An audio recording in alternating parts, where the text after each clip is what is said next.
আগন্তুক 3 ঘণ্টাত বতৰে ল'ব পাৰে ভয়ংকৰ ৰূপ এটা গুৰুত্বপূৰ্ণ খবৰ এটা বিগ ব্ৰেকিং নিউজ এই ভিডিঅ'টোৰ জৰিয়তে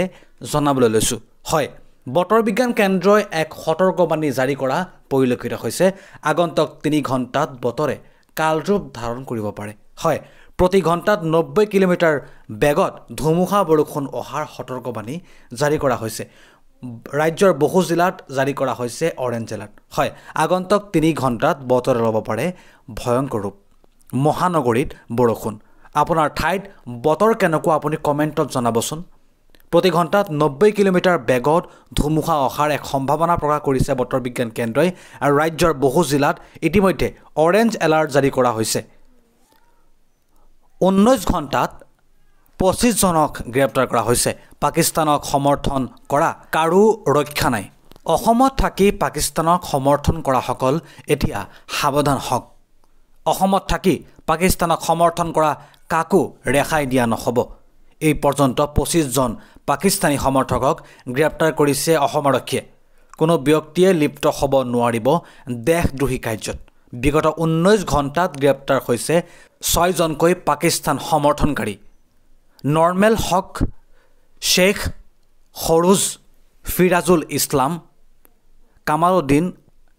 শামসুল হক মুস্তাফিজুৰ ৰহমানক গ্ৰেপ্তাৰ কৰা হৈছে সন্ত্ৰাসবাদ নিপাত যাব লাগিব দেশত থাকি পাকিস্তানক সমৰ্থন কৰা প্ৰতিজনকে গ্ৰেপ্তাৰ কৰা হ'ব এই হুংকাৰ ৰাজ্যৰ মুখ্যমন্ত্ৰীগৰাকীৰ ৰাজ্যত 250 টকাতেই লাভ কৰিব ৰন্ধন গেছ চিলিণ্ডাৰ মুখ্যমন্ত্ৰীৰ এই বৃহৎ ঘোষণা হয় এতিয়া আপুনিও ৰন্ধন গেছৰ চিলিণ্ডাৰ মাত্ৰ 250 টকাতেই লাভ কৰিব এটা গুৰুত্বপূৰ্ণ খবৰ ৰাজ্যৰ লাখ লাখ লোকৰ বাবে আহি গৈছে এটা ডাঙৰ খবৰ গেছৰ চিলিণ্ডাৰ মাত্ৰ 250 টকাতে আপুনি লাভ কৰিব প্ৰতিটো পৰিয়ালে গেছৰ চিলিণ্ডাৰ লাভ কৰিব মাত্ৰ 250 টকাত উজ্জ্বলা আঁচনিৰ প্ৰতিগৰাকী হিতাধিকাৰীয়ে লাভ কৰিব এই সুবিধা উজ্জ্বলা আঁচনিৰ হিতাধিকাৰী নহলেও কম দামতেই লাভ কৰিব ৰন্ধন গেছ নিৰ্বাচনৰ পূৰ্বে অসমৰ জনতাক বৃহৎ প্ৰতিশ্ৰুতি দিছে ৰাজ্যৰ মুখ্যমন্ত্ৰীগৰাকীয়ে 6500 লোকক এতিয়া আটক কৰা হৈছে আৰু 450 জনকৈ বাংলাদেশী চিনাক্তকৰণ কৰা হৈছে অবৈধ বাংলাদেশীৰ বিৰুদ্ধে কঠোৰ হৈছে এতিয়া ৰাজ্যৰ চৰকাৰ এটা গুৰুত্বপূৰ্ণ খবৰ এই ভিডিঅ'টোৰ জৰিয়তে জনাবলৈ লৈছোঁ বাংলাদেশীৰ বিৰুদ্ধে অভিযান আৰম্ভ হৈছে অবৈধ বাংলাদেশীৰ বিৰুদ্ধে কঠোৰ হৈছে চৰকাৰ ইতিমধ্যে 6500 লোকক আটক কৰা হৈছে বৰ্তমানলৈকে 450 জনকৈ বাংলাদেশী চিনাক্তকৰণ কৰা হৈছে ভাৰতত অবৈধভাৱে থকা বাংলাদেশীক উলিয়াই পঠিওৱা হ'ব ভাৰতৰ পৰা সাজু হৈছে প্ৰশাসন হয় সাজু হৈছে শ বুলডজাৰ হাজাৰতকৈ অধিক আৰক্ষী ভাঙি পেলোৱা হ'ব সকলো অবৈধ বাসগৃহ আহমেদাবাদত কঠোৰ হৈছে এতিয়া প্ৰশাসন ইৰাণত ভয়ংকৰ বিস্ফোৰণ 14 জনৰ শোকাবহ ঘটনা সংঘটিত হৈছে আৰু 750 জন আহত হোৱাৰ খবৰ লাভ কৰা হৈছে এটা গুৰুত্বপূৰ্ণ খবৰ এটা বিগ ব্ৰেকিং নিউজ এই ভিডিঅ'টোৰ জৰিয়তে জনাবলৈ লৈছোঁ দক্ষিণ ইৰাণৰ বন্দৰত বৃহৎ বিস্ফোৰণৰ ঘটনা সংঘটিত হৈছে দক্ষিণ ইৰাণৰ বন্দৰত বৃহৎ বিস্ফোৰণ হৈছে হয় ইন্ধন তৈয়াৰ কৰিবলৈ ব্যৱহাৰ কৰা ৰাসায়নিকৰ ফলত সংঘটিত হৈছে এই ঘটনাটো ভয়ংকৰ বিস্ফোৰণত মৃত্যু হৈছে 14 জনকৈ লোকৰ ঘটনাৰ পিছতেই হাহাকাৰ পৰিস্থিতিয়ে বিৰাজ কৰিছে অৱশেষত জুই নিৰ্বাপন কৰি নিয়ন্ত্ৰণ কৰা হৈছে পৰিস্থিতি বৰ্তমান হাই এলাৰ্ট জাৰি কৰা হৈছে সমগ্ৰ অঞ্চলত দক্ষিণ ইৰাণৰ বন্দৰত এই বৃহৎ বিস্ফোৰণৰ ঘটনাটো সংঘটিত হোৱাৰ এক খবৰ লাভ কৰা হৈছে ইন্ধন তৈয়াৰ কৰিবলৈ ব্যৱহাৰ কৰা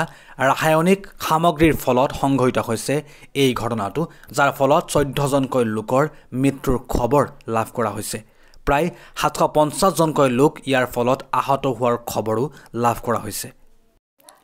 এনআৰচিত আবেদন নকৰাকৈ আধাৰ কাৰ্ড লোৱাসকলৰ বিৰুদ্ধে জিলায়ে জিলায়ে চলিব অভিযান যদি আপুনিও এনআৰচিত আবেদন নকৰাকৈ আধাৰ কাৰ্ড বনাইছে তেন্তে আপুনিও এতিয়া বিপদত পৰিব হয় আপোনাৰ আধাৰ কাৰ্ড কিদৰে উলিয়াইছিল আপুনি এনআৰচিত আবেদন কৰিছিলেনে আপুনি এই প্ৰশ্ন এতিয়া উত্থাপন হ'ব NRCত আবেদন নকৰাকৈ আধাৰ কাৰ্ড উলিওৱাসকলৰ বাবে এটা ডাঙৰ খবৰ ৰাজ্যত শীঘ্ৰেই অভিযান চলিব অবৈধ নাগৰিক বিচাৰি থানায় থানায় সাজু কৰা হৈছে আৰক্ষীৰ বাহন এটা গুৰুত্বপূৰ্ণ খবৰ NRCত আবেদন নকৰাকৈ আধাৰ কাৰ্ড লোৱা লোকৰ বিৰুদ্ধে বৃহৎ অভিযান আৰম্ভ হৈছে মুখ্যমন্ত্ৰী ডক্টৰ হিমন্ত বিশ্ব শৰ্মাৰ এই ডাঙৰ মন্তব্য আগন্তুক 2-3 দিনৰ ভিতৰতেই চলিব এই বৃহৎ অভিযান অবৈধ নাগৰিক সন্দৰ্ভতো ৰাজ্যৰ মুখ্যমন্ত্ৰীগৰাকীয়ে অৰ্থাৎ হিমন্ত বিশ্ব শৰ্মাই ডাঙৰ মন্তব্য কৰিছে আপোনাৰ আধাৰ কাৰ্ডখন কিদৰে উলিয়াইছিলে NRCত আপুনি আবেদন কৰিছিলে নে নাই এই সন্দৰ্ভত এতিয়া প্ৰশ্ন উত্থাপন হ'ব 1 অক্টোবৰৰ পৰা ৰাজ্যৰ হাজাৰ হাজাৰ অংগনবাড়ী আশা কৰ্মী জীৱিকা সখী টিউটৰ ৰান্ধনীৰ দৰমহা বাঢ়িব বহু বিদ্যালয় হ'ব প্ৰাদেশিকৰণ এটা গুৰুত্বপূৰ্ণ খবৰ 1 অক্টোবৰৰ পৰা ৰাজ্যৰ লাখ লাখ কৰ্মচাৰীৰ বাবে আহি গৈছে ডাঙৰ খবৰ 1 অক্টোবৰৰ পৰা আশা কৰ্মীৰ দৰমহা বৃদ্ধি পাব অংগনবাড়ী কৰ্মীৰ দৰমহাও বাঢ়িব অংগনবাড়ী সহায়িকাৰ দৰমহাও বাঢ়িব ৰান্ধনীৰ দৰমহাও বাঢ়িব বুলি এক খবৰ লাভ কৰা হৈছে টিউটৰৰ দৰমহাও বৃদ্ধি পাব নতুনকৈ আৰু বিদ্যালয় প্ৰাদেশিকৰণ হ'ব বুলি জানিব পৰা গৈছে বিদ্যালয় প্ৰাদেশিকৰণৰ সমস্যাও বহু পৰিমাণে লাঘৱ হ'ব নিৰ্বাচনী প্ৰচাৰৰ মাজতেই মুখ্যমন্ত্ৰীৰ এই ডাঙৰ ঘোষণা 1 অক্টোবৰৰ পৰা ৰাজ্যৰ লাখ লাখ কৰ্মচাৰীৰ বাবে এই ডাঙৰ খবৰ আহি গৈছে 1 অক্টোবৰৰ পৰা আশা কৰ্মীৰ দৰমহা বৃদ্ধি কৰাৰ এক খবৰ লাভ কৰা হৈছে ইয়াৰ লগতে অংগনবাড়ী কক অথবা আপুনি অংগনবাড়ী সহায়িকাৰ দৰমহা কক ইয়াৰ লগতে বাঢ়িব ৰান্ধনী দৰমহা যিহেতু বহু সময় ধৰি তেওঁলোকৰ যি আগৰ দৰমহা আছে সেই দৰমহাই লাভ কৰি আছিল কিন্তু এতিয়া চৰকাৰে তেওঁলোকৰ বাবে এটা বৃহৎ পদক্ষেপ হাতত লৈছে তেওঁলোকৰ দৰমহা 1 অক্টোবৰৰ পৰা বৃদ্ধি কৰাৰ এক প্ৰকল্প হাতত লৈছে এক মন্তব্য কৰিছে ৰাজ্যৰ মুখ্যমন্ত্ৰীগৰাকীয়ে আগন্তুক 1 অক্টোবৰ তাৰিখৰ পৰা তেওঁলোকৰ দৰমহা তেওঁলোকে পাই আছিল সেই দৰমহা এতিয়া বৃদ্ধিৰ সিদ্ধান্ত ৰাজ্যৰ মুখ্যমন্ত্ৰীগৰাকীয়ে হাতত লৈছে গতিকে আজিৰ ভিডিঅ'টোত এইকেইটা খবৰেই আছিলে আটাইকেইটা খবৰেই অত্যন্ত গুৰুত্বপূৰ্ণ খবৰ বুলি মই ভাবোঁ আৰু আপোনালোকলৈ এই ধৰণৰ খবৰ মই সদায় লৈ আহোঁ গতিকে এই ধৰণৰ খবৰসমূহ লাভ কৰি থাকিবলৈ আমাৰ ইউটিউব চেনেলটো ছাবস্ক্ৰাইব কৰিবলৈ একেবাৰে নাপাহৰিব আৰু ভিডিঅ'টো যিমান পাৰে সিমান লাইক কৰি শ্বেয়াৰ কৰি আৰু ভিডিঅ'টোৰ শেষত পুনৰ এবাৰ মই কৈছোঁ যে আপোনাৰ অঞ্চলত বতৰ কেনেকুৱা আৰু আপুনি ক'ৰ পৰা ভিডিঅ'টো চাই আছে কমেণ্টত জনাবলৈ একেবাৰে নাপাহৰিব আপোনাৰ কমেণ্টৰ ৰিপ্লাই দিবলৈ মই চেষ্টা কৰিম গতিকে আজিৰ ভিডিঅ'টো ইয়াতে সামৰিছোঁ নমস্কাৰ